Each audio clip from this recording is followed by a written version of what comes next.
CIA-trained defense intelligence officer. He's retired Lieutenant Colonel Tony Shaffer. Colonel, you know, there have been leaks about phone calls between the president and leaders of Australia and Mexico, as well as the investigation into the Russian alleged interference in the hacks into the DNC. Right. Are leaks by Obama officials the problem?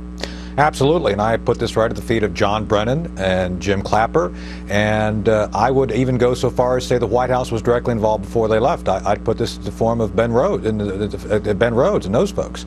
Let's be clear on this. I've watched this very carefully, the coverage, and when you have NBC reporting that they've talked to 6 officials who have seen the transcript, someone is basically giving away both sensitive methods, the fact that they read a communication that was intercepted by sensitive methods, and more importantly, that they're saying that they saw this information which was beyond top secret, which tells me that clearly someone had to have access to that, and that is a key issue. Who leaked that information? And most importantly here, to Dennis's point and to Laura's point, is that the implication made by these officials to NBC and other outlets was that there was something sinister in it, which I agree with Sean Spicer. I don't believe for a minute that there was anything in there that was illegal. Mike Flynn's a pretty smart guy. He knows his phone calls are probably going to be intercepted or reviewed at some point.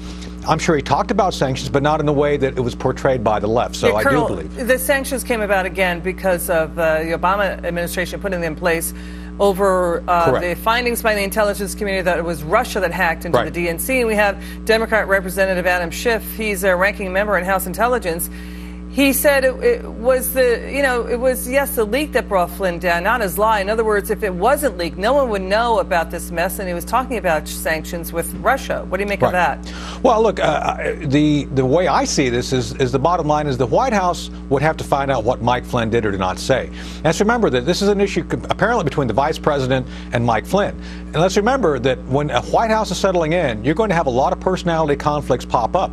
Maybe there's something here we're missing on that. Yeah, but Mike Flynn also works for the American people, and it's the geopolitical issues at stake with Russia and the war on terror. And I read his resignation, and yes, he was during that period of December when this all happened, calling all the world leaders that he was going to have to be dealing with. So I don't believe for a minute this was a Logan Act violation. I believe this was one thing that was said, hey, when we roll in, when we're in charge, this will all be revisited. Yeah, that's it. Colonel, and he has the right to say that. I mean, let's be clear. I mean, President Obama said to Medvedev, you know, I can be more flexible when I'm president. I get it. But again, this is in the context of a potential crime of the Russia hacking into the DNC. And now, to your point, would you support a bipartisan push about Republicans and Democrats demanding an independent probe into Flynn? Do you support that? Because we've got top Republican supporters like Roy Blunt and Bob Corker and Lindsey Graham. Go ahead. Oh, yeah, because the fingers that they're going to be finding are pointing back at the former White House and some Democrats. The Democrats have been behind this, and I would